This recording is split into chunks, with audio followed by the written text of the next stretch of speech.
Hello everybody! Welcome to my fourth and final NVIDIA tutorial. My name is Ana Carolina Pereira, and I am a VR developer, technical artist, character artist, and college professor at the Ringling College of Art and Design. Today I'm going to show you a workflow of how to make a game-ready character, from sculpting the high poly in ZBrush, to retopping it in Maya to create the low poly version, to UVing it, baking the detail from the high poly to the low poly, texturing it in Substance Painter, and then finally rendering it in Marmoset Toolbag. I also use Photoshop to plan out my retopology, as you'll see, but any 2D software can work, and even a notebook. Since this workflow is very long and complex, I won't be going into the extreme details of my sculpting process. But do not fret, I'll still add a lot of ZBrush goodies in this tutorial, such as how to make the horns in a really cool and really fast way, using the new features such as the stager and the interpolate for things like detailing and for the eyeballs, and so on. If you want more details of my sculpting process, the step-by-step, I recommend watching the Hippocamp 3D tutorial I created here on the NVIDIA channel, or even the one where I make a bear. While you're looking those up, make sure to follow the NVIDIA YouTube channel. A lot of really awesome 3D artists share their knowledge here. I always start by blocking out the mesh.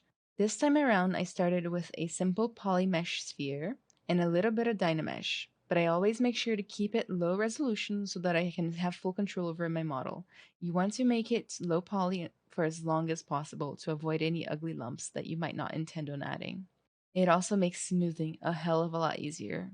To block out the horns, I use some Z-spheres, but then I replace them with some really cool methodology. In this phase, I was thinking more about the design and the silhouette of the dragon, and as you'll see, it actually changes a lot throughout the tutorial to get to the final results. It's really important, in my opinion, to remain flexible while sculpting. That's why using fast methods at the beginning is really worth it, and why keeping a low topology is really useful. Try not to overdo the anatomy in this phase. Just go with the flow, and remember that the skin will be completely covered in scales, so it doesn't even need that much detailing. I'm going to show you guys the way I easily create some horns, and this method is actually very interesting. So the first thing I'm going to do is I'm going to append a cylinder. Then I'm going to shape the cylinder a little bit smaller. Bring it up. I'm making it around the circumference that I want the horns to be. I'm going to divide it up a few times. It's okay if it softens the transition here. That's actually a good thing. Then I'm going to take the thing in standard, and before applying it to the cylinder, I'm going to turn on symmetry and then radial symmetry. In this case, we're going to use the Y, I think. Yes. So you notice that now we don't just have symmetry. We have like a symmetry that goes all the way around. So if I were to cut in, you'd see this happening. I'm going to shape this as one of the many parts of the horn.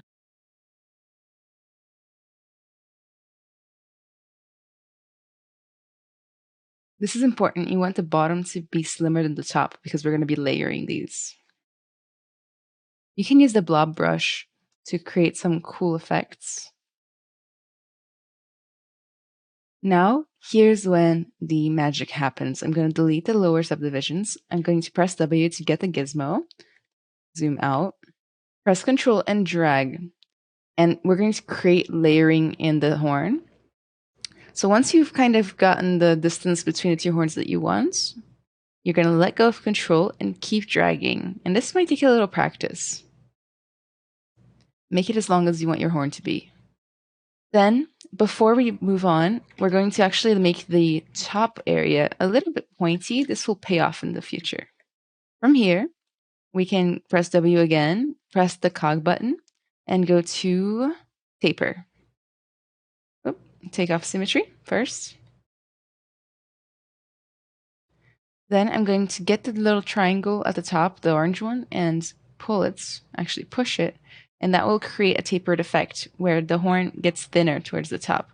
We can even do the opposite to the bottom and make it a little thicker if we want to.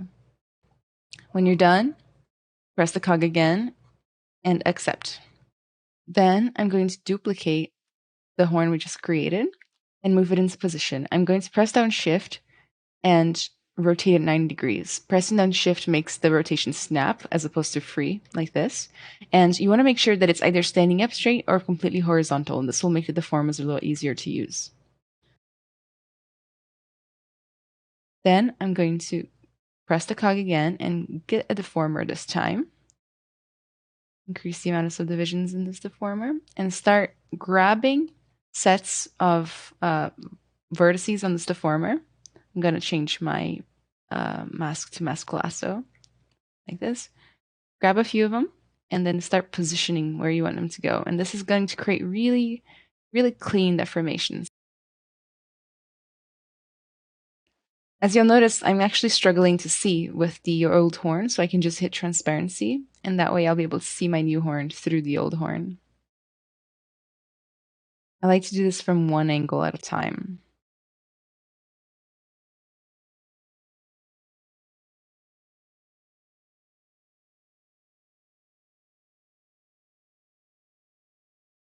When you're done, go ahead and turn off transparency, hit the cog button, accept, and you can start getting this a little bit more refined. I'm going to hide the old horn, take the move brush, and refine it as I want to.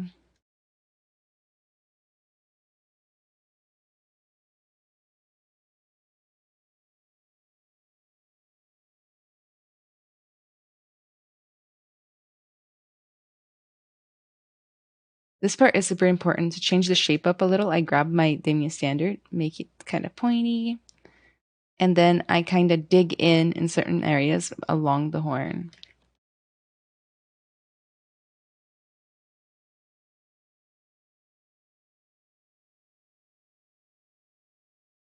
If you want to add some interesting shapes, I recommend a spiral brush. It really does some cool things. If you want more detail, you can take the Damien standard, for example, maybe choose Alpha 61 or something, and then just kind of start scratching it in. This is a great opportunity for the new Interpolate brush that just came out. So the way you use it is you create the first detail, then the next one, then you go to Stroke, Interpolate, and then it kind of multiplies that detail in between it. Kind of create some really cool effects. I recommend doing this in a layer though.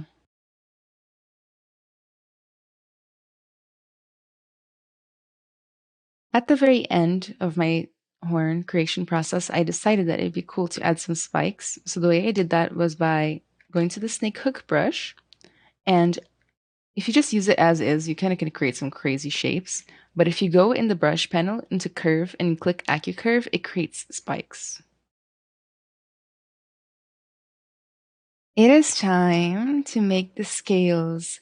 So I brainstormed a lot of different ways to make the simplest, easiest scales, and I think I found it. So I'm going to take the mask pen brush, and I'm going to create the shape of one scale. Kind of like a square, but it's kind of curvy. I always start with one scale first, and then I use that scale to create the rest. Then I'm going to make sure that the center of the scale is unmasked and the rest is masked. I'm going to go to Deformation. Then I'm going to hit Inflate just a little bit, then Inflate Balloon a little bit. Gonna give the edges a little bit of smoothing. And you can stop here if you want to, actually. But I'm going to take the main standard and just like hit the sides a little, just to make them a little bit imperfect, like this. I'm using the 61 alpha, but nothing too crazy. You don't want to overdo the detailing of the scales, mostly because they're going to be so repetitive, the detail is going to repeat. All right, so to make a VDM brush, you want to make sure the perspective is off, and you're going to open up the brush panel, and you're going to choose Chisel 3D, Chisel Creature, whatever, whichever chisel you want. I'm going to choose Chisel 3D. Make sure you're staying straight on at your brush, and you're going to say from mesh right here in the brush panel, and then you'll notice that yours pops up. You can always just test it out real fast. So what I'm going to do is I'm going to duplicate this plane and then make new setups with the scale. I like to make little clumps of scales to make the process go by a little easier. From here, go ahead and move the scales together. You don't want these big gaps in between them. You want them to work together nicely.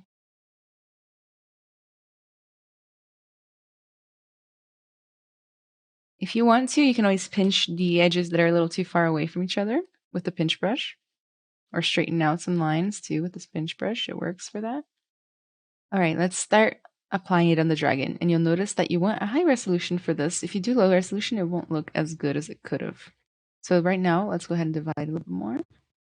Just apply them side by side like this. Try to get them as close together as possible, but it's okay if there's holes, especially if the holes are around the size of individual scales that we could just add in.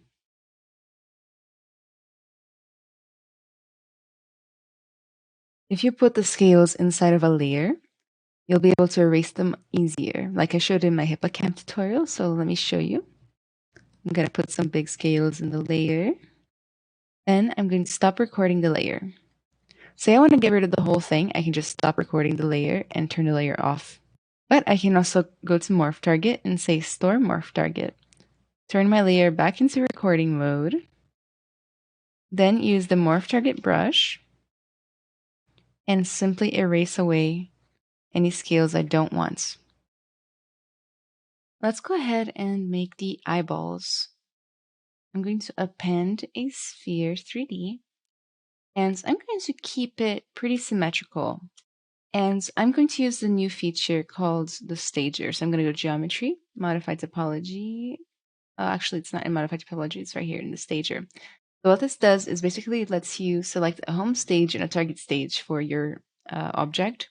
The home stage is kind of like the place where it has symmetry and all that. So I'm going to hit that to set it. And then the target stage is going to be like where it's going to go in its final form. So I'm going to reduce the size of the sphere and kind of get it in the eye socket on one of the sides.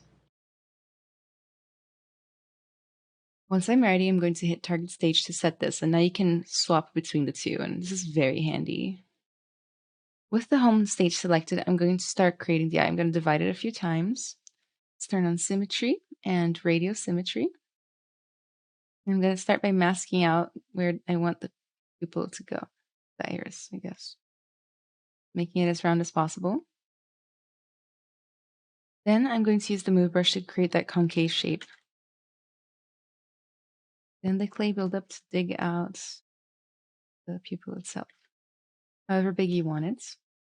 Then from here you can start detailing. I'm going to use the Demi standard with like a cool alpha on it, start kind of creating the surface definition of the eye.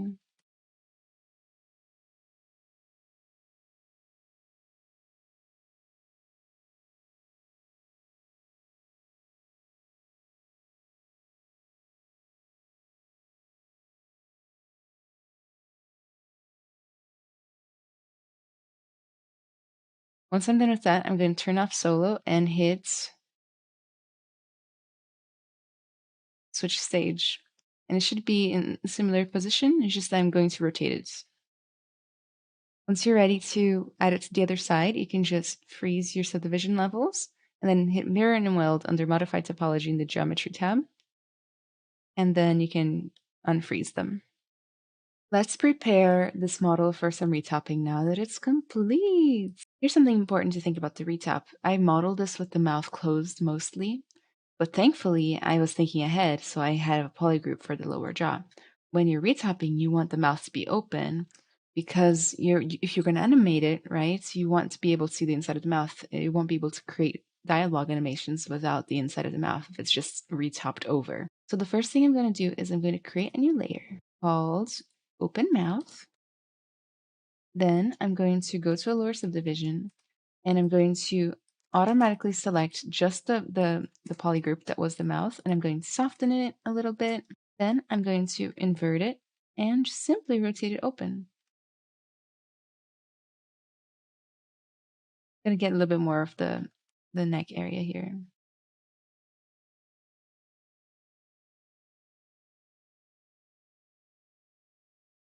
You want it to be a really soft mask to avoid any major problems.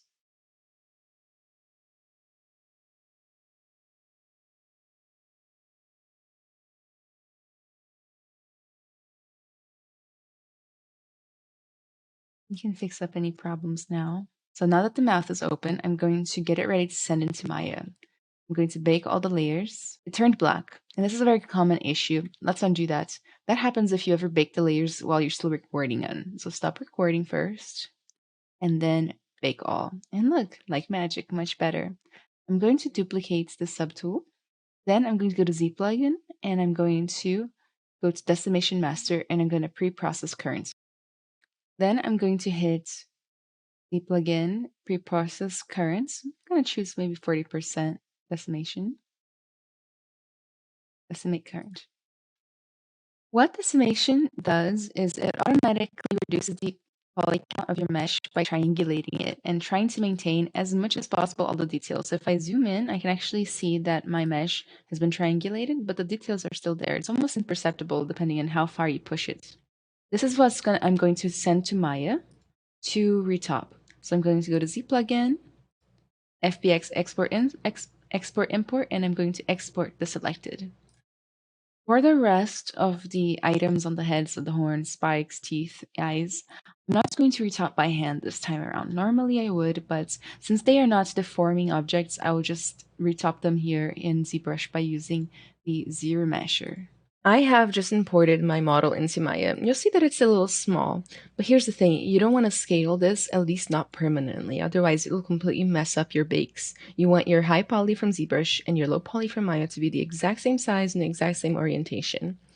To retop this, I'm going to be using Maya's Quad Draw. If you go to the modeling toolkit right here on the right, you'll be able to see Quad Draw. But first, you need to select your mesh and click on this little magnet up here, which basically makes it a live mesh. It doesn't let you select it at all. And basically everything you make from here on with your retop is going to stick to this like a magnet. It's fantastic. So let's select Quad Draw. And before you even start, if you haven't done Quad Draw before, go ahead and expand keyboard and mouse shortcuts here and look down. It's a little small on the screen right now, but this teaches you exactly what every single button click does. So first we can drop down dots like this, and you guys can see that each one of those will become vertices. Then if you press down Shift and click right in the middle, you can close them and make them become a quad.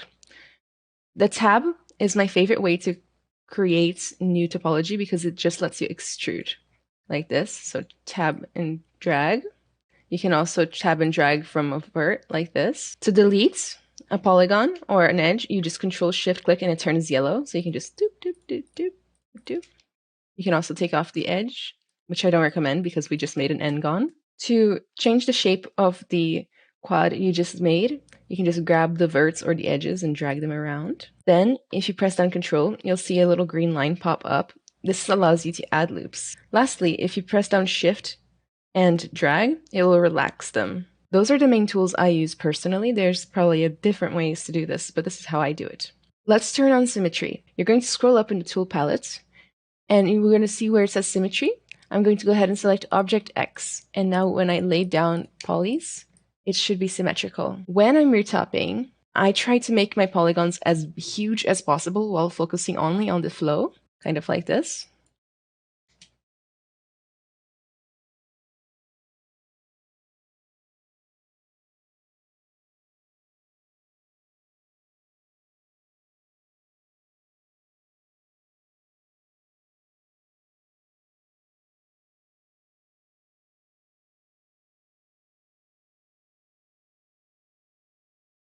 The reason for this is that I can edit this so easily if there's less polygons. So I always make it lower poly counts than I have to. And then later I can just come in here and add loops as I want.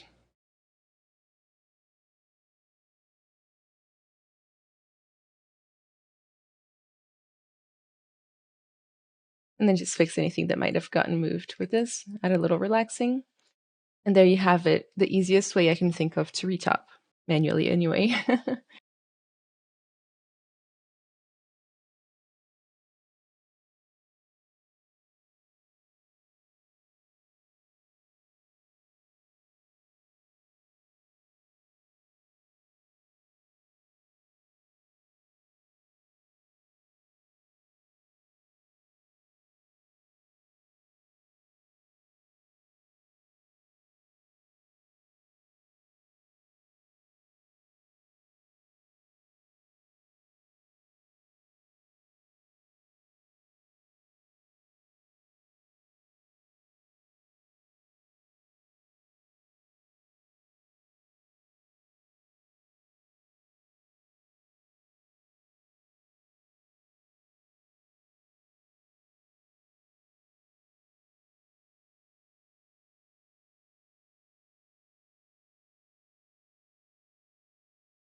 I don't have time in this tutorial to teach you guys the entire UVing process, but here's what my final UVs for the head looked like. I kept it very simple. I had to, because of the protuberance here on the eyebrow, I had to actually cut them out and have them lay separately because it was distorting the UV a lot. So you'll see this little hole here. I cut out the inside of the eye, but basically just the parts that you wouldn't really see. So you can see the edge cut here where I cut out the eyes. And then the inside of the mouth is a separate piece. In an ideal world, I would have actually not had a seam run down the center of the face. But I am in the process of switching to Maya right now. I have a history with Moto, so I decided to not go too crazy with the UVing process. But this worked perfectly, and you'll see the results in Substance Painter. I'm going to show you guys my trick for texturing scales once they've been sculpted in ZBrush, and this is like super straightforward, and I hope you guys will enjoy it. So I've already brought my model into Substance Painter, and I've already baked it. I'm going to start by creating the base scales, and I like to do this twice, once for the light scales and once for the dark scales. So let's start with the light scales. I'm going to add a new layer, that's a fill layer, and I'm going to make it whatever color I want my base to be. I'm going to put it in a folder called Light Scales Base. I'm going to put that inside there. Then I'm going to duplicate this layer and make it dark. The dark layer can be at the bottom. And now we need to create some sort of masking for this layer so that only the scales show. I like to right click and say add bitmap mask and then search for my curvature mask right here and choose the one that corresponds to the head. And you can already see it's starting to look really juicy compared to before. But we need to change the levels a little bit. Add levels, click on the mask and just say add levels. Then you can start changing the levels a little bit. Next, I'm going to make the layer that represents what's in between the scales a little bit rough. So it's not very shiny. Then the scales themselves, I'll make them shinier. Then lastly, this is optional. You can actually increase the height on the scales if you want to bring them out a little. Then I'm going to duplicate the entire folder and simply rename it dark scales. And I'm going to change the colors of these to be the scales. I want them to be dark.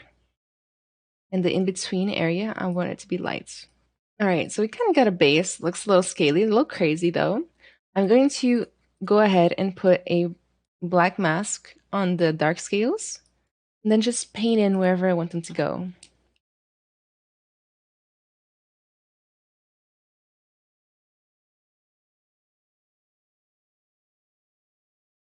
From here, you can make stripes and designs if you want to. I like to just duplicate the dark scales base for that and change the colors a little bit more. Maybe like if I want like, let's say something crazy like orange stripes, then I can just add another black mask to the folder and just paint it on. I repeated the same process for the horns.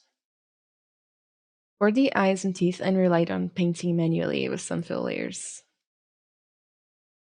Lastly, I imported the low poly dragon into Marmoset toolbag and exported all the textures and applied them into the little materials, just the normal way that you normally do, nothing fancy. So albedo, normal. Reference map. I did add a little bit of subsurface scattering without a map and just made sure that it wasn't very dramatic. I'm not using ray tracing today. Let me show you what I did. The first thing I did was I went to sky and I made sure to change the sky just to a color, so mode color, and then I turned the brightness pretty low. So I didn't want it to affect too much of the lighting that I wanted to do. Then, here's where the dragon is. You can select that. I put together 5 lights. So I have a thing for rim lighting, as you might be able to tell. So I made 2 rim lights, actually multiple rim lights, 1 key light. That's the main light that's kind of lighting up the scene. And that's it for the lighting. I exported from ZBrush an extra set of eyes that were just purely round. And then I applied one of the common glass materials you have in Marmoset. So basically I just went to here. Like I click this little check your mark button and I hit glass, and that's what I applied. I just changed like a little bit of the color and stuff like that just to have a little fun with it. I made sure to import the dragon, the low poly dragon into ZBrush and then close its mouth using the same exact method I used to open its mouth. If you made it this far in my tutorial, thank you so much for watching, and I hope you make a dragon and you tag me when you do. I want to see what you guys come up with, right? These are just basic building tools for a creature that's totally fantastical and has very few rules. So be creative, come up with your own dragon design. I would love to see it. All of this was made possible with the NVIDIA graphics card that I have, the 3090. It allows me to really push how many polygons I can get out of my meshes and how fast the baking happens.